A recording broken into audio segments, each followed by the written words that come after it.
It's easy to call someone lazy. Try asking why they no longer have the strength to dream. Louise Hay. Laziness is the most dangerous illusion in your life. It doesn't scream. It doesn't break you violently. It whispers, quietly, slowly. It makes you disappear from your own life without resistance. You stop moving, not because you're weak, but because something inside you has already given up, and no one noticed. You tell yourself it's just a phase, that you'll start tomorrow, that you just need more motivation, more energy, more time. But days turn into years, and that thing you used to call a dream, it starts to rot, slowly, until the only thing you feel is guilt, shame, that invisible weight on your chest every time you open your eyes. They told you you're lazy, that you just don't want it enough, that you're not disciplined, that it's your fault. But what if I told you laziness isn't the problem? It's the symptom, a symptom of something much deeper, much older, something that started long before you stopped trying. You didn't choose to be this way.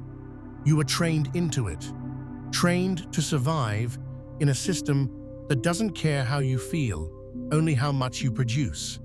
A system that burns people out, then blames them for the ashes. So when your body collapses, when your mind freezes, when all you want is silence, they call it laziness. But what if it's just exhaustion wearing a different mask? How many relationships have died because you didn't have the energy to show up? How many chances have you missed because you couldn't push through one more time? How many parts of you have you buried just to keep functioning? And every time you tried to fight it with productivity hacks, morning routines, motivational quotes, it only got worse. Because you weren't lazy, you were empty, you were carrying weight that didn't belong to you.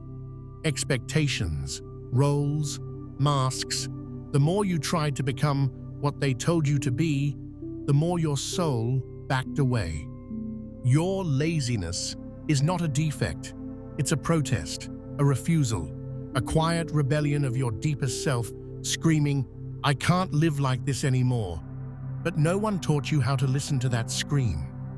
They just taught you to silence it with more goals, more pressure, more pretending.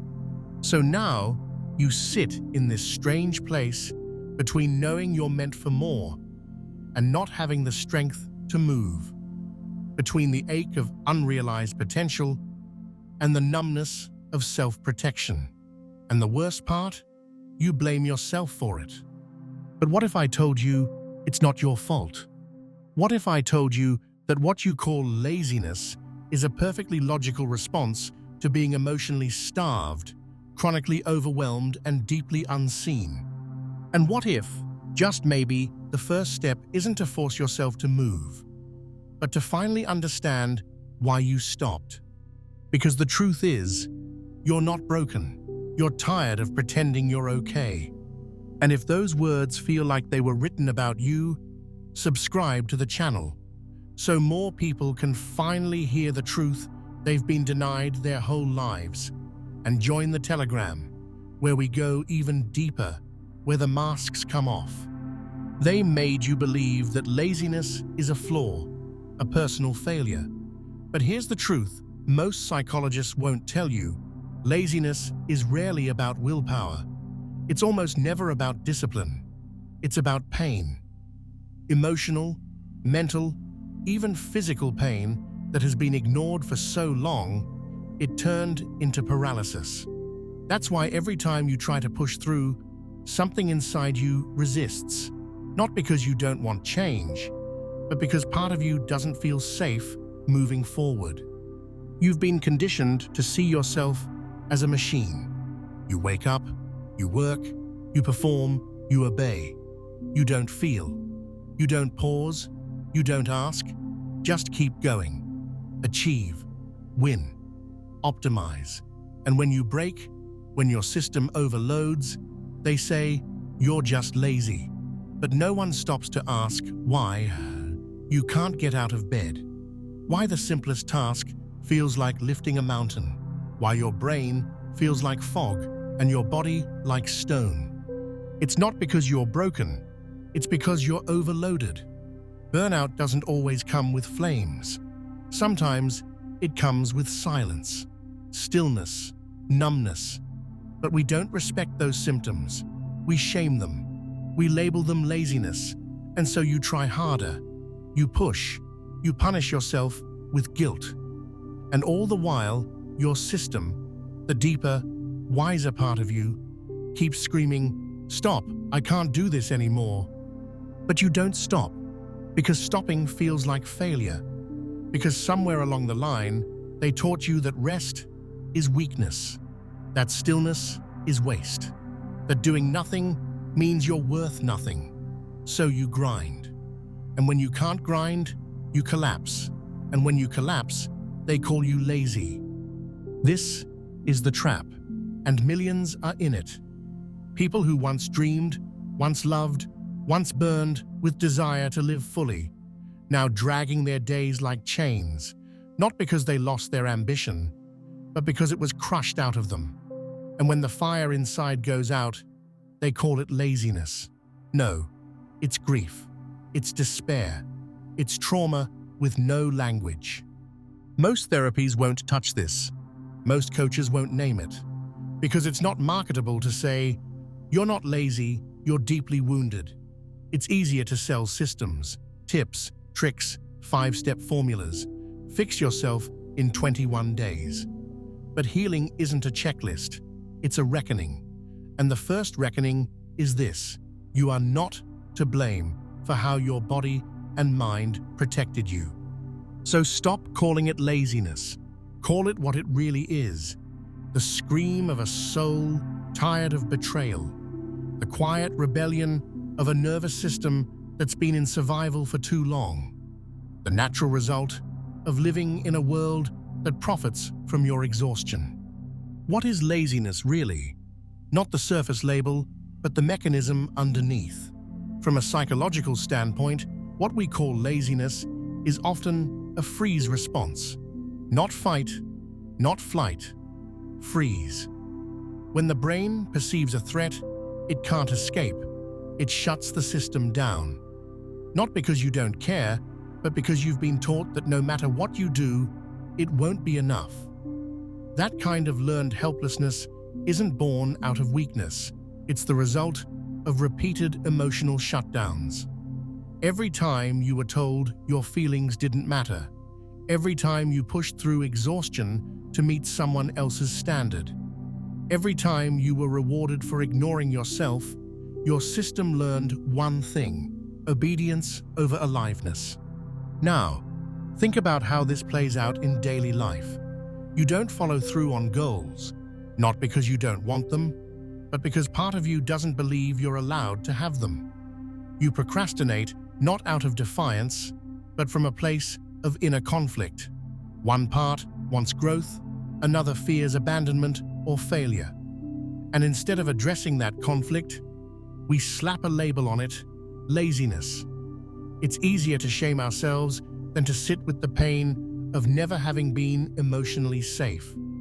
Even biologically, your brain is wired to avoid pain, not seek progress. Progress is stressful. Growth means change, and change threatens the illusion of safety. So your mind pulls you back.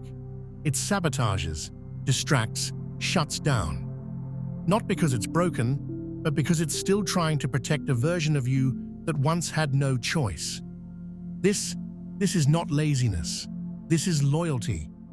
Loyalty to old coping strategies that no longer serve you, but still feel safer than freedom. Jung called this the shadow, the part of you that holds all the impulses, fears, and truths you were never allowed to express. And guess what lives in that shadow? Rage, grief, desire, power, all the things that scare the version of you that learned to survive by being small, quiet, invisible. And when you suppress all that fire for too long, it turns inward, becomes apathy, fatigue, So when you say, "I'm lazy," what you often mean is, "I don't know how to carry all this pain anymore." Here's the paradox. The cure for laziness is not more force. It's not productivity systems. It's not waking up at 5 in the morning to crush your to-do list. The cure is to stop abandoning yourself, to stop lying about what you feel, to meet the part of you that's been frozen in fear for decades and say, "I see you. I'm not here to fix you. I'm here to stay." Until that happens, no routine will save you, because the war is not in your calendar. It's inside your nervous system. You've been treating a symptom and ignoring the wound. That's why it keeps coming back, because your body is wiser than your ego, and it will keep pulling the brakes until you finally listen. You don't need motivation. You need permission. Permission to be angry, to be tired, to want more, to say no, to stop proving your worth through suffering. And if you're still here, it means something inside you knows this is true, that your laziness isn't a problem. It's a message, and the question is, are you ready to hear it? Let's talk about where this so-called laziness leads if left untouched. Not in theory, in life. It starts small. Missed tasks, postponed goals, days blending into each other. Then comes the shame. The quiet disgust every time you scroll past someone who seems to have it all together. You start avoiding mirrors, avoiding people, avoiding yourself. Opportunities appear, but you don't reach for them. Not because you don't want them, but because deep down, you already decided you won't follow through. And that quiet decision becomes your identity. Now your world shrinks. Socially, you start fading. Calls unanswered, invitations ignored. You tell yourself you're just introverted, just tired. But what you really feel is that you have nothing to offer. Emotionally, you disconnect. The people who love you don't understand why you've gone silent, and you don't know how to explain that the silence inside you is louder than anything outside.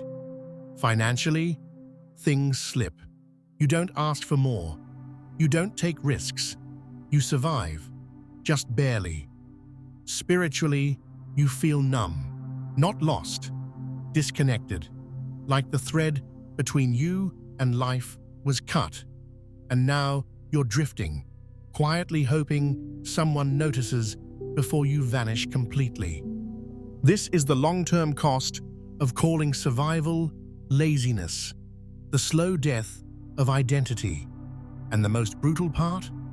Most people don't even realize it's happening until it's too late, until the marriage is gone, the passion is dead, the job feels like prison, and the mirror reflects someone they no longer recognize. That's what this illusion steals from you, your sense of aliveness, of possibility. And the longer you carry that label, the more it wraps itself around your future like chains. But there's a different path. It's brutal, yes, but it's real. And it starts with truth. When you stop calling yourself lazy and start asking, what part of me gave up, when, and why? That's when something shifts. Because now you're not blaming, you're investigating. You're not judging, you're witnessing. And in that witnessing, there's power, real power. The kind that can bring parts of you back from the dead. You've seen what staying in that loop leads to. So now ask yourself, what could life look like without it? If you remove that voice that whispers, you're not enough, why bother? You'll just fail again. What if that voice was never yours to begin with? What if you could burn the entire narrative down and start writing your own? People who remove this virus from their system don't just become more productive, they become different, present, clear, lit from the inside. They stop chasing life and start creating it. They build relationships rooted in honesty, not performance. They take risks because they no longer fear collapse. They love deeper, speak bolder, live wider. And no, it's not easy. It requires choosing truth over comfort, action over numbness, self-respect over self-abandonment. But the return is everything: energy, direction, confidence, peace. Not the kind of peace that comes from quiet, the kind that comes from no longer lying to yourself. You've seen what the lie costs. Now imagine what the truth could give you. So what actually happens when you remove laziness from your life, not just manage it, but rip it out from the root? You stop negotiating with your potential. You stop making deals with that voice that says, "Let's do it tomorrow." You stop living under the illusion that life will wait for you. Because when laziness dies, urgency is born. And not the kind that comes from fear or panic, but the kind that comes from clarity. A raw, grounded sense that your time is not infinite. That every day spent avoiding your path is a day of self-betrayal. When laziness disappears, decisiveness takes its place. You no longer ask whether you feel like doing something. You ask whether it serves the life you've chosen. This shift changes everything. You become magnetic. People feel the difference. You don't just talk about your goals. You embody movement. You radiate a type of certainty that doesn't come from arrogance, but from alignment. You're not hustling to prove anything. You're acting because you finally remember who you are. Your relationships shift too. When you stop living in avoidance, you start communicating without delay. You stop ghosting people, stop apologizing for being absent, stop withdrawing from life.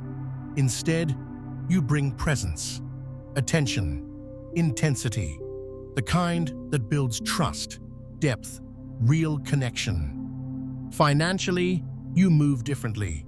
You stop waiting for motivation and start creating momentum. You take action when it's uncomfortable, not just when it's convenient. You build habits that reflect who you're becoming, not who you've been. You invest in things that expand you. You start asking for more, not from entitlement, but from understanding your worth. And the shame that used to choke you in silence, it fades, because shame can't survive in a body that moves with purpose. But let's be real. Killing laziness isn't just about productivity. It's about identity.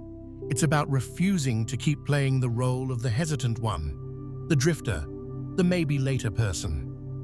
It's about saying, "I've seen what that path gives me, and I'm done." Because when you finally realize that no one is coming to save you, something terrifying happens, and something liberating. You stop waiting. You stop hoping someone will pull you out of the mud, and you start digging.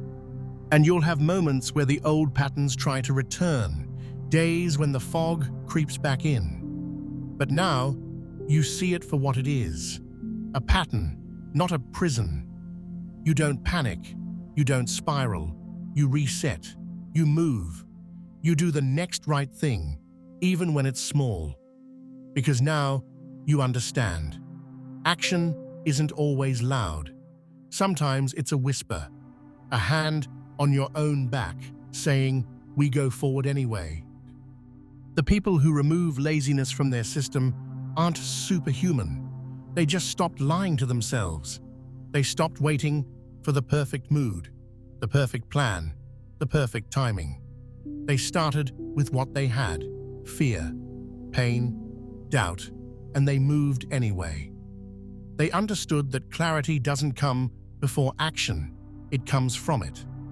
They stopped calling their fear tiredness, stopped calling their trauma lack of discipline, stopped calling their hesitation just who I am. They got up and they kept going. That's it. And now it's your turn. Let's get practical.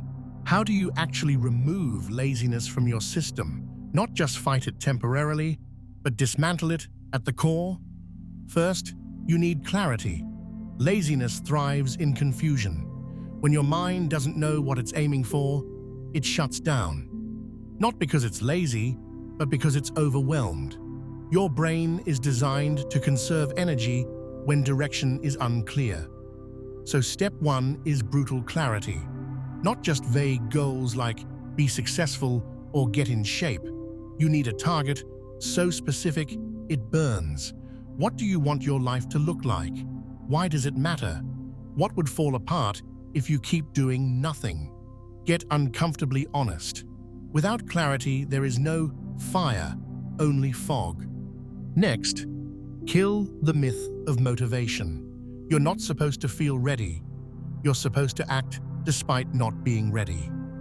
The most powerful people in the world operate from systems, not emotions. They don't wait to feel inspired. They build routines that remove the need for choice. That's the trick. Eliminate negotiation. Your energy shouldn't go into deciding whether you'll act today. It should go into the action itself. Morning routine, automatic. Work block, scheduled. Health choices, non-negotiable. Discipline isn't force. It's design. And when your life is designed around movement, laziness has nowhere to live. Now look at your environment. Laziness multiplies in chaos. If your space drains you, your mind follows. Clean your room.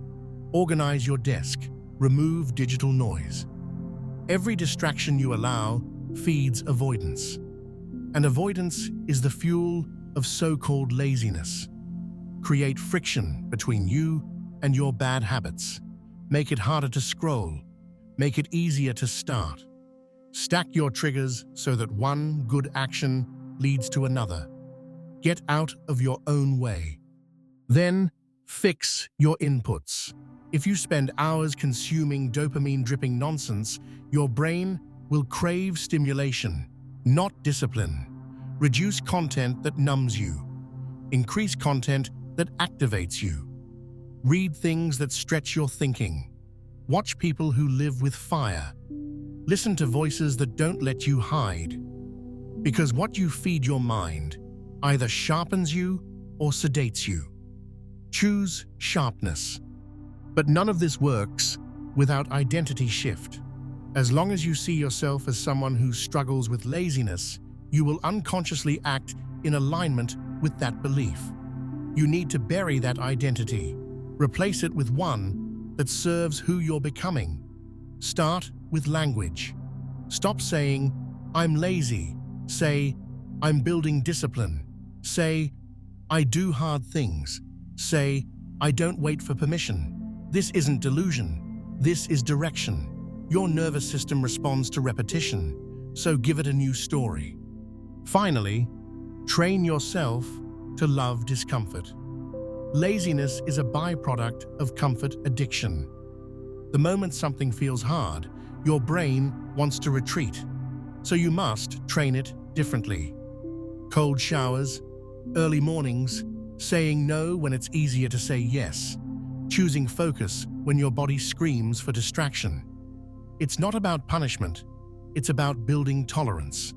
The more you expand your capacity to sit with discomfort, the less power laziness has over you. Because now, your nervous system doesn't flinch every time something gets difficult. It leans in. This is how real change happens.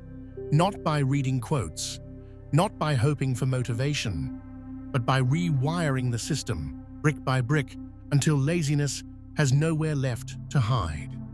Here's the truth almost no one tells you. Laziness isn't the real problem. The real problem is disconnection from purpose, from your body, from your future. You feel lazy, not because you lack strength, but because you've forgotten why any of it matters. You wake up without urgency because there's nothing in your life that pulls you forward harder than the comfort that's holding you back. And here's the key. The fastest way to kill laziness is to reconnect with pain. Not to drown in it, but to remember what's at stake if you do nothing. That's the ultimate life hack, radical emotional clarity. You don't need more goals. You need one brutal reminder. What will your life look like in 5 years if nothing changes? Picture it, feel it, let it burn. Because most people don't change from hope. They change from heartbreak, from seeing what they're about to lose, from realizing they've been sleepwalking toward a life they never wanted. You want to end laziness today? Then sit down, write it out. What are you pretending not to care about? What will it cost you? And what would happen if you stopped lying to yourself? Starting now. You don't need more time. You need more truth. You don't need hacks. You need honesty. You don't need to be fixed. You need to be reminded of who you were before you forgot. And if these words hit something real in you, subscribe to the channel, because more people need to hear this. And join the Telegram. That's where we go deeper than any algorithm will ever allow. And if you see yourself in this, write in the comments, "I'm done lying to myself." Let's see how many of us are ready to finally wake up. This isn't the end. This is the beginning.